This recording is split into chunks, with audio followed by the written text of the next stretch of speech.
하나님 감사합니다. 오늘도 하나님 오후 시간 하나님께 올려드리기 위하여 이 시간 모였습니다. 하나님 마음과 뜻과 정성을 다하여 드리는 귀한 예배 하나님 흠양하시고 또 이 시간 하나님의 말씀을 허락하여 주셔서 하나님 저희들이 영적으로 깨어 하나님 말씀 듣게 하시고 그 말씀이 우리의 심령에 하나님 깊이 새겨져 하나님 말씀대로 순종하며 살아가는 저희 모두가 되게 하여 주시옵소서. 오후 시간 피곤하고 힘든 시간이지만 하나님께 집중하게 하여 주시옵시고 하나님 은혜의 손길을 허락하셔서 하나님의 귀한 말씀 때문에 힘을 얻게 하시고 하나님의 성령이 임하시는 그 성령 하나님으로 인하여 저희들이 정말 깨어 움직이게 하시고 은혜 받게 하여 주옵소서. 이 시간을 온전히 하나님께 영광 돌리기 소망하고 말씀을 허락하시옵소서. 예수 그리스도의 이름으로 기도드렸나이다. 아멘. IT 전문가인 이재용 씨가 지은 책이 있는데요. 디지털의 홀리다라고 하는 책이 있습니다. 그 책을 읽다가 마음에 와닿는 부분이 있었습니다. 그 내용은 이런 내용입니다. 우리 아빠는 SNS에 미치고 우리 엄마는 스마트폰에 미치고 우리 딸은 카카오톡에 미치고 우리 아들은 게임에 미쳤다. 모두가 디지털에 몽롱하게 흘린 사이에 우리의 인생과 미래가 허물어져 가고 있다. 이렇게 쓰고 있습니다. 우리 시대를 반영하는 것 같아요. 또 저와 여러분을 또 반영하는 것 같습니다. 우리가 잘 사용하고 있는 이 핸드폰이 너무 성능이 좋아져서 핸드폰 안에 모든 것들이 다 간직되어 있습니다. 그래서 아이들은 게임, 유튜브 뭐부터 시작해서 모든 것을 핸드폰을 놓지 못하도록 만들어 버리게 되죠. 또 저희들도 마찬가지입니다. 카카오톡도 그렇고 페이스북도 그렇고 문명의 이기를 사용한다면 이 핸드폰 안에 모든 것들이 담겨져 있기 때문에 뗄래야 뗄 수 없는 핸드폰이 되어버렸습니다. 어떻게 보면 늪이라고 생각해 보면 될 것 같아요. 늪에 빠지면 차곡차곡 빠져 들어갑니다. 그러니까 처음에는 발목에 조금, 그러다가 점점 늪에 들어가면 어느 순간 허리에 차고 가슴에 차고 눈에 차고 볼록 해서 늪이 우리를 완전히 다 잠겨지는 것처럼 핸드폰이라고 하는 것도 우리를 처음에 끌어잡아당겨서 유혹시키고 또 마비시키고 중독시켜서 우리의 모든 전 인생이 다 컴퓨터에 또 아니면 핸드폰에 들어가 있는 것 같습니다. 저와 여러분이 한번 하루를 잘 곰곰이 생각해 보세요. 핸드폰을 하고 있는 시간, 통화부터 시작해서 핸드폰을 하고 있는 시간을 잘 보면 우리는 정답이 나오죠. 저희들이 그렇게 많이 안 한다 할지라도 사랑하는 우리 자녀들, 손주들 보게 되면 이 핸드폰이 얼마나 무서운 중독의 기기인가를 볼 수 있습니다. 요즘에 이제 젊은 부부들이 아이들에게 이렇게 핸드폰을 많이 보여줘요. 영상을 많이 보여줍니다. 사실은 가장 무서운 게 그 영상을 보여주는 거거든요. 근데 아이들을 다루기가 어렵고 그리고 다른 일을 하기 위해서 아이들에게 집중할 수 있어서 그냥 핸드폰을 켜줘요. 영상을 켜줍니다. 근데 사실은 그것은 아이의 그 뇌에 치명적인 독소입니다. 아이가 뇌가 발전하지 않고 자라지 못하도록 하는 것이 핸드폰을 켜주는 거거든요. 근데 아이들은 계속해서 그 안 좋은 것을 아기 때부터 보고 자라면서 나중에 여러분 잘 아시듯이 미국의 마이크로소프트사였던 빌 게이츠나 이런 사람들은요, 또 많은 이 IT 관련된 사람들은 절대 자기 아들, 딸들에게 성인이 되기까지 핸드폰을 보여주지 않는 것이 상식입니다. 그래서 다 하는 얘기가 자기 아이들, 그 IT의 선구자들이, 게임의 선구자들이, 그리고 아이폰이든 뭐 여러 가지 선구자들이 자기 자식들에게는 절대 핸드폰을 안 준다고 하는 얘기를 TV 속에 종종 나오고 그들이 인터뷰 속에서 종종 나오는 것을 보게 됩니다. 우리는 보이지 않게 이렇게 가장 가까운데 중독의 요소들이 많이 있습니다. 사단은 우리에게 이런 중독될 수 있는 것들을 가까이 하게 하죠. 그래서 중독의 늪에 빠지게 됩니다. 중독이라고 하는 이 단어의 의미는 이런 의미입니다. 자신의 인생을 다 내어주는 헌신, 그러니까 자신 걸 다 내어줘요. 인생을 다 내어줍니다. 시간을 다 투자해서 빠지게 되는 그 헌신, 또 자신을 어떤 습관, 물질에 주어버림. 세 번째는 자신의 영혼을 잃어버림. 그러니까 중독이 되면 내 영혼을 잃어버리는 겁니다. 그리고 사로잡히거나 매이게 되는 것. 다른 말로 하면 중독이란 뭐냐? 없어도 되는데 없으면 안 되는 상태로 빠져들게 만드는 것. 없어도 돼요. 근데 어느 순간에 중독이 되면 없어도 되는 것이 절대 없으면 안 되는 것으로 둔갑해 버리는 것이죠. 그래서 요즘에 아니면 그 전에도 계속 유명 연예인들이 프로포폴이라고 하는 이 마약성 약을 맞으면서 거기에 자꾸만 중독돼 가는 것을 있습니다. 그래서 대표적인 게 이 프로포폴 같은 게 마약 중독이잖아요. 젊은 사람들이 아니면 오너의 자제들이 또 잘 사는 사람들이 또 일반 사람들이 어느 순간에 마약에 한번 이렇게 중독되게 되면 없어도 되는 건데도 불구하고 이 마약이 그 사람을 잡아먹는 거죠. 중독이 되어서 마약 없이는 살 수 없는 사람이 되어버립니다. 이게 바로 중독이죠. 어떻게 보면 우리나라 대부분의 사람들이 술 중독에, 알코올 중독에 빠져 있습니다. 사실 사람들이 알지 못하는 사이에 우리나라의 60% 이상이 알코올 중독입니다. 그래서 사람들이 일상생활에 술 없이는 살 수 없을 정도로 그렇게 알코올 중독이 되어 있어요. 그러니까 스스로는 중독이 아니라고 하지만 의학적으로는 알코올 중독입니다. 대부분의 사람들이 알코올 중독이라서 일주일에 한 번 이상 술을 안 먹으면 견딜 수 없는 거죠. 술 없이는 대화할 수 없고 술 없이는 일상을 생활할 수 없는 것이고, 그것이 주류업계의 그 판촉으로 인해서 끊임없는 이게 로비로 인해서 TV 드라마에 항상 모든 프로에 술 마시는 것이 등장하죠. 왜냐하면 술이 팔려야 되기 때문에 어마어마한 국가적인 세금도 술이 엄청나게 차지하죠. 이렇게 중독은 우리를 빠져들게 만듭니다. 게임 중독도 있고 인터넷 중독도 있고 도박 중독도 있고 애정 중독, 성 중독, 곧 성형 중독, 쇼핑 중독, 음식 중독, 또 일 중독, 종교에도 중독이 있습니다. 진짜 하나님을 찾는 것이 아니라 그 분위기 때 빠져들어가는 그런 중독들이 많이 있죠. 이런 것들은 아까도 말씀드렸듯이 필요 없음에도 불구하고 이제 더 이상 없으면 안 될 것으로 바뀌어버리는 것이 있습니다. 마귀는요, 끊임없이 우리 사람들에게 중독을 일으키게 만듭니다. 중독에 빠지게 만들어요. 중독에 빠지면 어떻게 되느냐? 자기 인생을, 그 아름다운 삶의 풍요를 잃어버리게 만듭니다. 그 중독에 빠져서 헤어나오지 못하기 때문에, 술에서 헤어나오지 못하기 때문에 어떤 핸드폰이나 SNS나 여러 가지 것에, 또 성적인 것에 빠져서 헤어나오지 못하게 만듭니다. 그러므로 인해 인상이 즐거울 것을 한쪽에 치우쳐 그렇게 빠져들게 만들죠. 또 비전을 위해서, 하나님이 우리에게 주신 비전, 꿈, 그것을 향해 달려가기 위해서 시간을 투자하고 노력을 투자하고 열심히 해야 될 그 모든 것들이 중독에게 뺏겨 버리는 것이죠. 하나님을 향한 일들에 대해서 또한 뺏겨 버리는 것입니다. 우리도 모르게 하나님께 나와서 일주일 동안 하루 잘 생각해 보시면 하나님께 나와 기도할 시간보다 핸드폰을 보는 시간이 더 많고 성경을 보는 시간보다도 다른 것에 더 많은 것을 뺏겨 버립니다. 이 중독이라고 하는 것은 우리 마음과 생각과 영혼을 빼앗아 버리고, 그래서 인생의 전체를 파멸로 인도하는 것이죠. 중독은 내가 파멸로 가지 못하게 만들어요. 내 머리를 마비시켜 버립니다. 나의 생각을 마비시켜 버리기에 우리가 중독에 빠져 들어가는데 중독인지를 모르게 빠져 들어가는 겁니다. 사실 이 중독은 참 힘든 거죠. 저희 아이들도 가장 힘든 게 뭐냐면 인터넷 하는 거, 인터넷. 그러니까 핸드폰 하는 겁니다. 그 안에 게임, 계속해서 게임 하고 하는데도 하루에 7, 8, 10시간대 하는데도 부족하대요. 뺏으면, 하지 말라 그러면 나 안 했대요.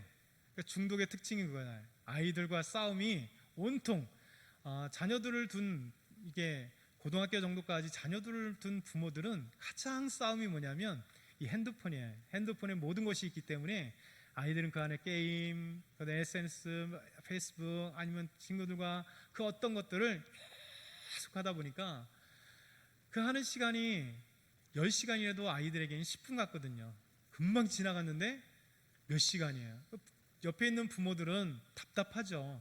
이 아이들이 공부를 해야 되고 미래를 준비하기 위해서 공부를 해야 되고 신앙을 위해서 말씀을 보고 신앙을 위해서 조금 무엇인가 해야 되는데 그 모든 것들이 빼앗겨 버리는 것이죠. 여러분, 사단은 이런 것을 너무 잘 알고 있습니다. 사람이 중독에 빠지면 얼마나 사람들이 헤어나오지 못하는 늪에 빠져 있는지 결국 죽게 되는지를 너무나 잘 알고 있습니다. 그래서 사단은, 이 마귀는 우리를 중독으로 빠뜨려버립니다. 우리를 그 무엇인가 빠져들게 만들어서 더 이상 하나님을 생각하지 못하도록, 더 이상 꿈을 생각하지 못하도록, 더 이상 우리 가정을 생각하지 못하도록, 더 이상 그 어떤 것들을, 정말 좋은 것, 하나님이 하시는 그것들을 생각하지 못하도록 만들어 버리게 되는 것이죠. 그래서 하나님 없는 세상으로 만들고 하나님 없는 삶으로 만들어가는 것입니다. 그 중에 가장 무서운 중독이 뭐냐면 인기 중독, 인기.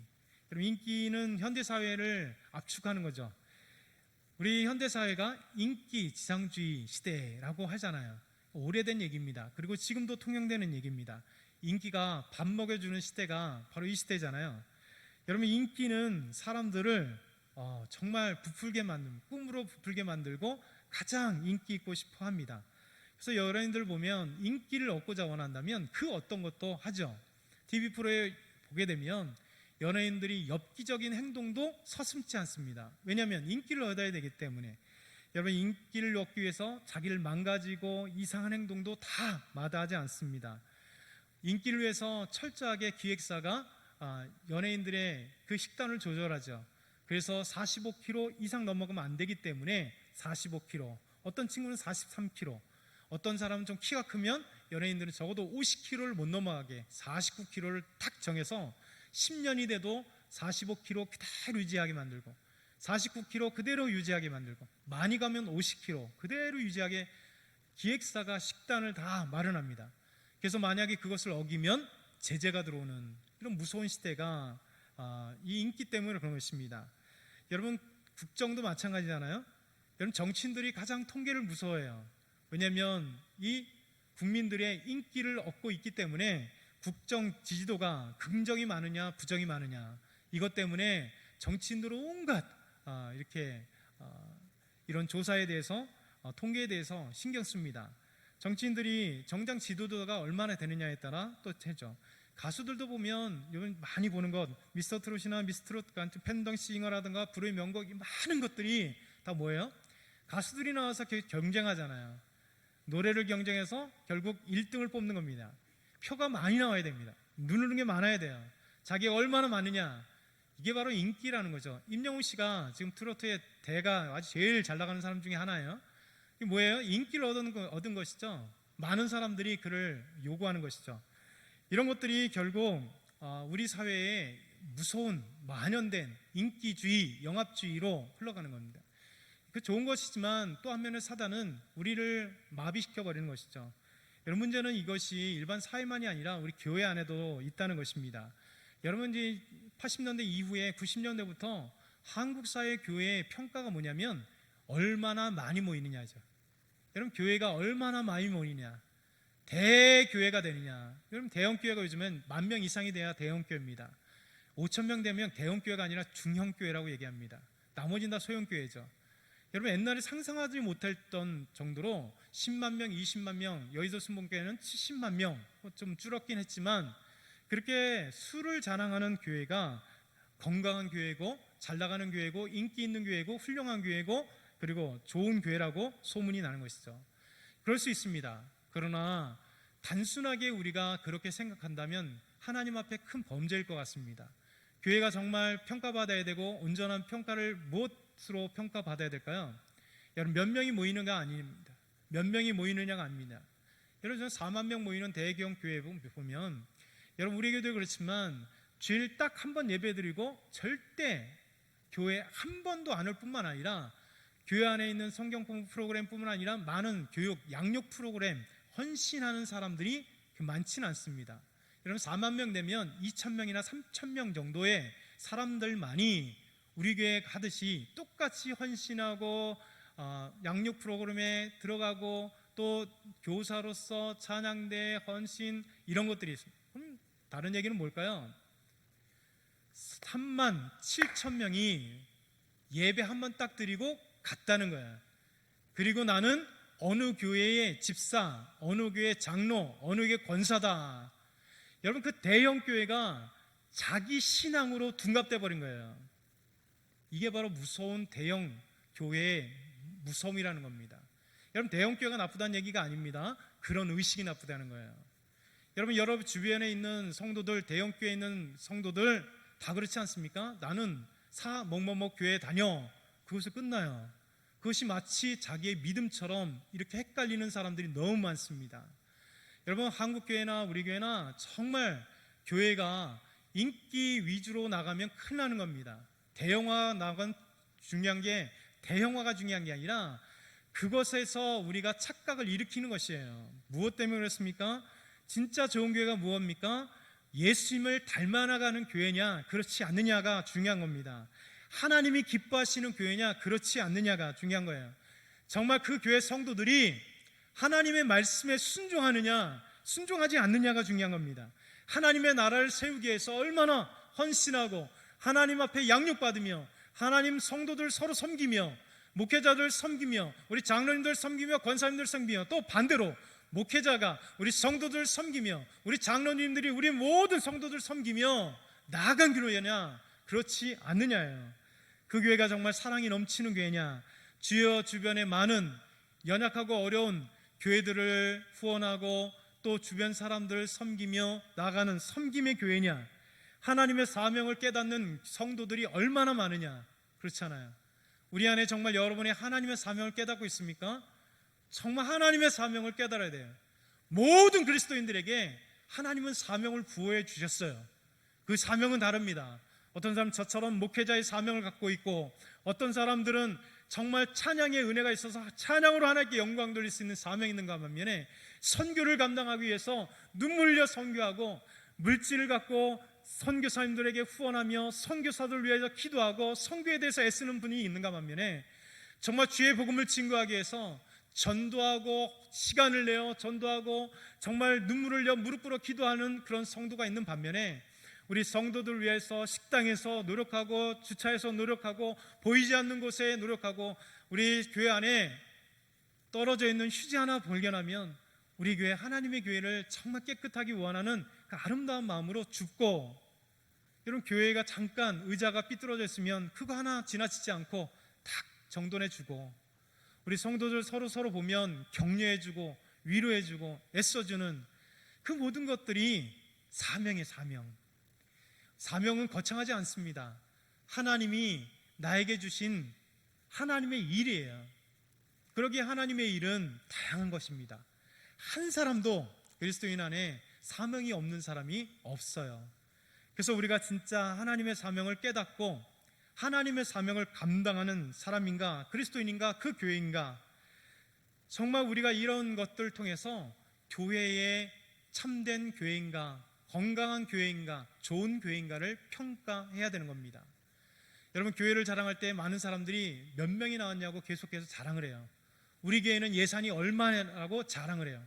우리 교회는 몇 교회를 도와주느냐고 자랑을 해요. 여러분, 그거 중요하죠. 그러나 진짜 가운데 께 빠진 채 보여지는 것으로 자랑한다면 그것은 자랑에 불과한 것입니다. 여러분, 인기라고 하는 것은 그런 것입니다. 끊임없이 무엇인가 진짜를 보여주지 못하고 거짓된 겉모습만 보여주려고 하는 것, 이것이 유혹이고 인기지상주의고 중독입니다. 여러분, 사단은 오늘 예수님을 성전 높은 곳으로 데리고 갑니다. 오늘 말씀 보면 이 마귀가, 이 시험하는 자가 예수님께 와서 거룩한 성에 데리고 왔어요. 여러분, 거룩한 성이 어딜까요? 예루살렘이겠죠. 예루살렘 안에 성전이 있습니다. 그곳에 예수님을 거룩한 성전 꼭대기에 올려놨습니다. 예루살렘은 크지 않아요. 조그만합니다. 우리 철산 1동이나 2동보다도 작아요. 그리고 고고학자들이 발굴을 하면서 한 것이 AD 1세기 예수님 당시에 예루살렘이 얼마 정도 살았느냐, 그러니까 다윗성과 예루살렘 그 주변에, 그 다음에 주변까지 다 합쳐갖고 약 4만 명의 예루살렘 주민이 살고 있었다. 예루살렘에는 4만 명이 살고 있었습니다. 그 정도 작은 그런 도시예요. 유다의 수도이고 오래도록 수도였는데도 불구하고 4만 명이 고고학자의 판단으로 해서 밝혀진 바입니다. 이런 작은 예루살렘에 예수님을 데리고 왔어요. 그리고 성전 꼭대기, 헤롯 성전이겠죠. 행성 꼭대기에 예수님을 데리고 왔습니다. 그러니 요만한 예루살렘 성전 꼭대기에 보면 주변에 다 보입니다. 예루살렘 곳곳이 다 보입니다. 여기서부터 여기까지 다 끝까지 다 보이는 그 성전으로 데리고 갔습니다. 그러면서 예수님을 유혹합니다. 오늘 말씀 4장 6절에 보면 이르되 내가 만일 하나님의 아들이어든 뛰어내리라 기록되었을 때 그가 너를 위하여 그의 사자들을 명하시니니 그들이 손으로 너를 받들어 발이 돌에 부딪히지 않게 하리로다 하였느니라. 여러분, 인기라고 하는 것을 예수님께 유혹의 도구로 사용합니다. 내가 만일 하나님의 아들이여거든 뛰어내려봐 라는 것입니다. 무엇일까요? 누구나 슈퍼스타를 원하는데, 인기를 원하는데, 예수님께서 이 성전 꼭대기에서 뛰어내리는 순간 여러분, 그런 슈퍼스타가 될 수 있다는 겁니다. 인기를 얻을 수 있다는 것입니다. 성전 높은 곳에 뛰어내리고 천사가 촥 와서 예수님의 땅에 부딪히지 않도록 그 전에 탁 붙들어주고, 이 모습이 성전에 있는 모든 사람들이 보게 되는 거죠. 성전 높은 곳에서 한 사람이 뛰어내리는데 죽을 줄 알았더니 천사가 와서 예수님을 탁 붙들더니 쭉 내려와서 발에 부딪히지 않도록 안전하게 그렇게 기적을 일으키는 놀라운 광경으로 예수님이 성전에 내려왔다. 여러분, 예수님의 이 모습을 보며 성전에 제사하러 온 사람들이 놀라는 거죠. 우와, 이건 해외 탑픽감입니다. 순식간에 전 세계에 퍼질 만한 그런 것입니다.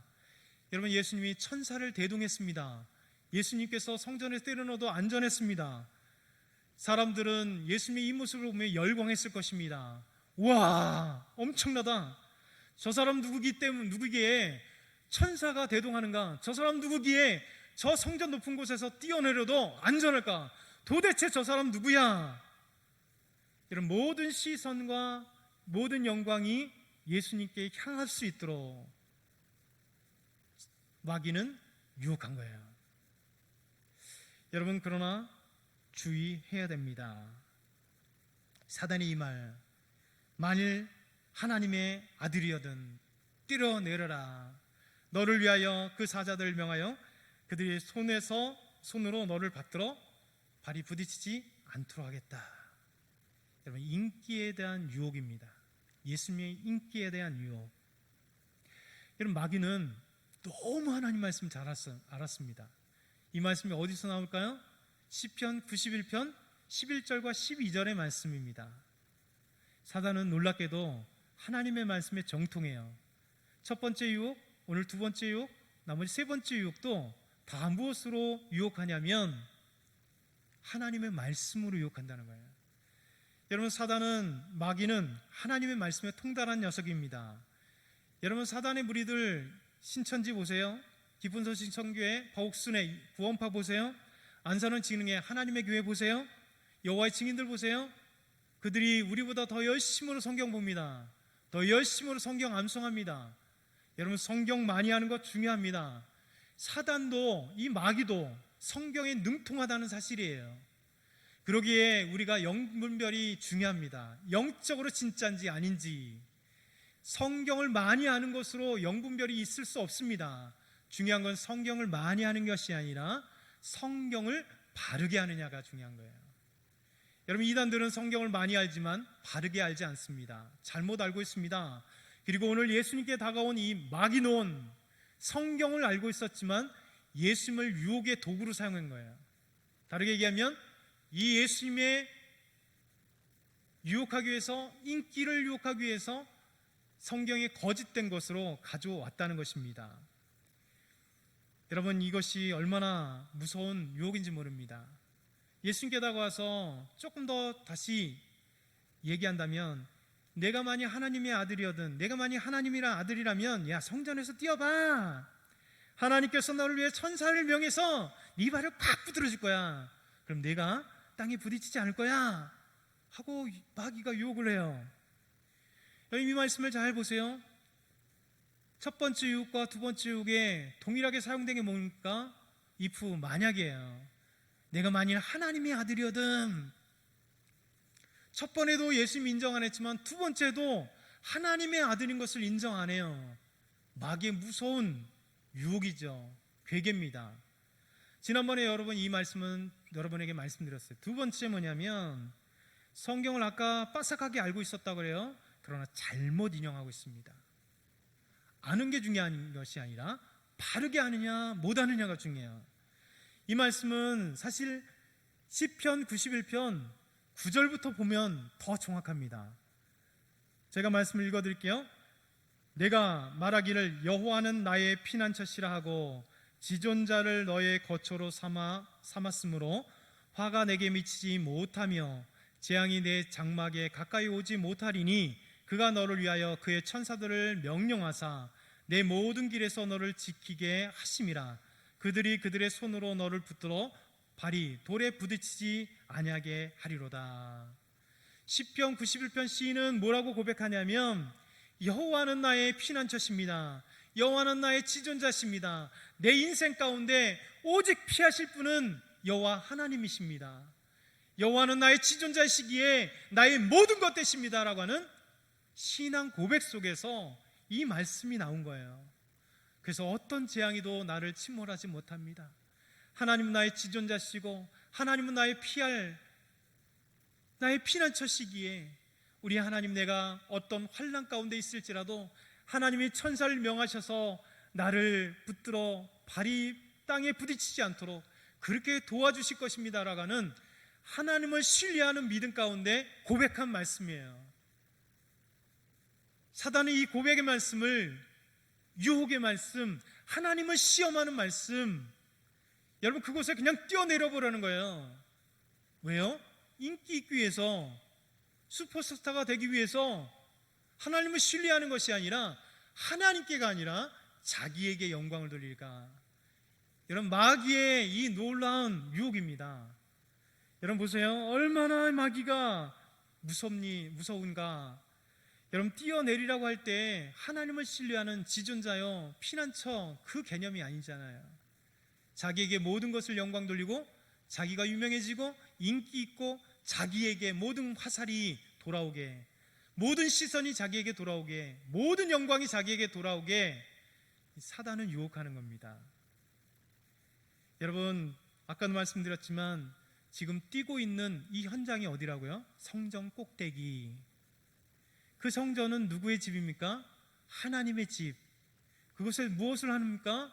하나님께 제사를 드리는 것, 하나님께 예배를 드리는 것. 이곳에 오면 하나님께 영광과 찬송이 하나님께 돌려지는 것, 하나님께 모든 초점이 가야 되고 하나님께 모든 영광이 드려지는 그곳에 예수님을 올려놓고 뛰어내리는 겁니다. 모든 초점이 이제 하나님께가 아니라 뛰어내린 그 사람에게 가게 만드는 것이죠. 여러분 교회 안에도 이런 유혹들이 얼마나 많은지 모르겠습니다. 목회자에게도 마찬가지입니다. 여러분 교회가 커지면 커질수록 목회자에게도 유혹이 오는 게 있습니다. 뭘까요?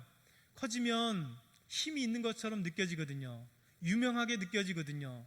여러분 대형교회 무슨 목사님 하면 다 알지 않습니까? 그 목사님과 여러분과 무슨 상관이 있어요? 여러분에게 목회를 합니까? 그렇지 않죠. 진짜 여러분을 위해서 목회하신 분은 이승 담임 목사님이시고 교육자들이에요. 우리 장로님들이고 우리 안수장들이고 권사님들이고 우리 성도 집사님들이에요. 여러분 애쓰는 모든 말씀, 정말 주일부터 시작하여 수요일날 금요일날 새벽 계속 여러분에게 목양하시는 분은 누구예요? 담임 목사님이세요. 4만 명, 5만 명, 10만 명의 그 목사님은 어쩌다가 설교 듣는 그 목사님이에요. 근데 마치 그 목사님을 아는 것이 나의 자랑인 양 그렇게 얘기를 하잖아요. 여러분 그렇지 않습니까? 잠깐 이름 통성명 알고 어쩌다 한번 알고, 저도 그래요. 유명하신, 세계적으로 유명한 교수, 그래서 우리나라 세미나 왔을 때 만나고 한번 얘기했다고, 사진 한번 찍었다고, 야 이게 알레스트 맥그레스야, 이분은 정말 대단한 분이야. 제가 아직도 사진 가지고 있거든요. 사람들에게 가끔가다 한번 이렇게 보여주거든요. 알레스트 맥그레스하고 사진 찍었어. 아니 제가 그 사람과 무슨 상관이 있습니까? 근데 보이지 않게 그렇게 누구를 알고 있는 것이 마치 인기 있는 것처럼 착각을 일으키게 만드는 거예요. 여러분 주의해야 됩니다. 저희 교역자도 마찬가지입니다. 유혹받기 쉽습니다. 여러분 교회 안에 섬기는 여러분도 마찬가지예요. 어느 순간 사람들의 시선이 오게 돼 있습니다. 교회를 열심히 하게 되면, 특별히 우리 찬양대는 더 그렇죠. 아름다운 찬양으로 영광 돌리지만 어느 순간에 사람들의 이목이 나에게 집중되는 그 순간 주의해야 됩니다. 정말 내가 하나님께 영광 돌리는 사람인가, 아니면 정말 노래를 잘해서, 찬양이 아니라 노래를 잘해서 사람들에게 보이지 않게 와 그러면서 인기를 얻으려고 하는가, 이런 게 중요한 겁니다. 여러분 잘해야 되겠죠. 그러나 중요한 것은 정말 내가 하나님 앞에 겸손하게 섬길 수 있는 사람인가 아닌가, 하나님의 자리를 은근히 빼앗아 버리는, 여러분 교사도 마찬가지고 임원들도 마찬가지입니다. 부역장님, 교구장도 마찬가지입니다. 교회 안에 있는 모든 직분자 마찬가지입니다. 우리 안에 어느 순간에 하나님께 돌려져야 할 영광을 가로채버리는 경우가 우리에게 있습니다. 이것이 주의해야 됩니다. 오늘 마귀에게 예수님께 다가왔던 이 마귀의 유혹이 우리에게도 있는 거예요. 교회 안에도 너도 인기 있어봐. 사람들이 너 다 알았으면 얼마나 좋겠어? 네가 한마디면 우리 교회가 그냥 휘청휘청하게 만들어봐. 넌 할 수 있어. 넌 되는 거야. 라고 유혹하죠. 여러분 안수기도 기도할 때 주의할 게, 저도 마찬가지입니다. 우리가 안수기도할 때 우리가 능력을 베푸는 게 아니잖아요. 교육자는 특별히 기도해달라고 부탁하시는 분이 많잖아요. 그래서 기도해 줍니다. 어느 땐 납니다. 당연히 하나님 역사하실 때 낫죠. 함께 기도하니까 암도 나신 경우도 많습니다. 저도 체험했습니다. 그런데 중요한 것은 그것은 하나님께서 역사하셔서 낫게 되는 거예요. 어느 순간에 교만함이, 인기가 그 안에 싹 살을 잡으면 뭐가 됩니까? 마치 자기가 안수기도해서 나은 것처럼 이야기하기 시작을 해요. 그러면 사람들이 더욱더 보이지 않는 인기가 얻어지죠. 와, 저 목사님 신령한 목사님이야. 저 목사님이 기도했으면 암덩어리가 사라졌대. 저 목사님 기도하니까 엄청난 질병이 사라졌대. 나도 한번 받아봐야지. 여러분 하나님이 역사하신 거잖아요. 오늘 성전에서 뛰어내리려고 하는 마귀 유혹이 그거와 같습니다. 여러분 여러분과 저에게 진짜 주의해야 될 유혹입니다.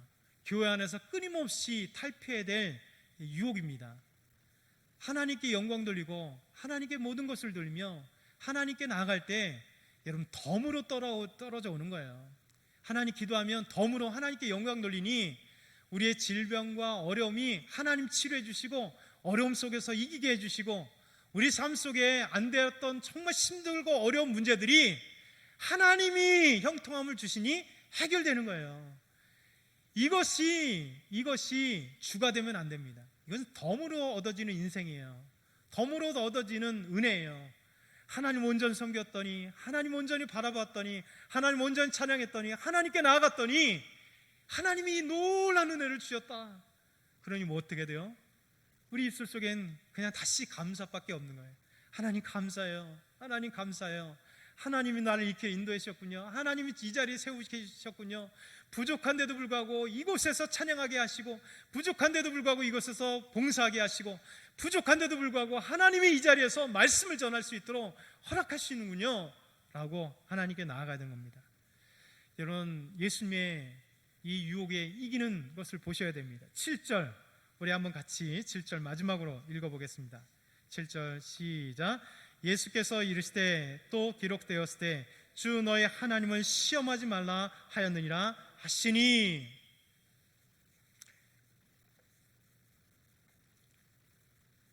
예수님은 성경을 너무 잘 알고 있었습니다. 예수님을 성경을 바로 알고 계셨습니다. 성경만 알고 있었던, 그래서 성경을 잘못 인용하고 지 편한 대로 인용하는 이 마귀에게 예수님은 따끔하게 혼내주시면서 유혹을 이기셨죠. 마귀야, 주 너의 하나님만을 섬겨야 돼. 주 너의 하나님을 시험하지 말라고 그랬어. 하나님을 시험하지 말라고 했어 라고 얘기하는 겁니다. 이게 중요한 거죠. 하나님을 시험할 대상이 없습니다.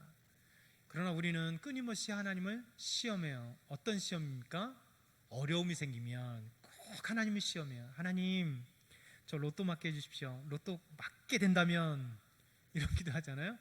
하나님, 맞게 되면, 제가 10억을 받게 되면 하나님께 5억을 드리고 나머지 5억은 제가 쓰겠습니다. 하나님의 일을 하겠습니다. 다 그렇잖아요. 여러분, 얼마 전에 총선 끝났었잖아요. 하나님, 제가 국회의원만 되면 정치에 나가서 하나님의 의를 가지고 일하겠습니다. 여러분, 교회도 제대로 안 나온 사람이 꼭 그럴 때는 하나님께 나와서 목사님께 부탁하고 장로님들께 부탁하고 교인들에게 부탁하고 밖에 쭉 서서 인사하고. 평소에 인사했으면 얼마나 좋아요. 평소에 인사하지 않는 사람이 꼭 그때 와가지고 사돈의 8층까지 대동해서 와서 인사를 하잖아요. 그러면서 하나님께 기도하기를, 하나님, 국회의원만 되면. 이게 다 하나님을 시험하는 거예요. 여러분, 아까 뭐라 그랬습니까?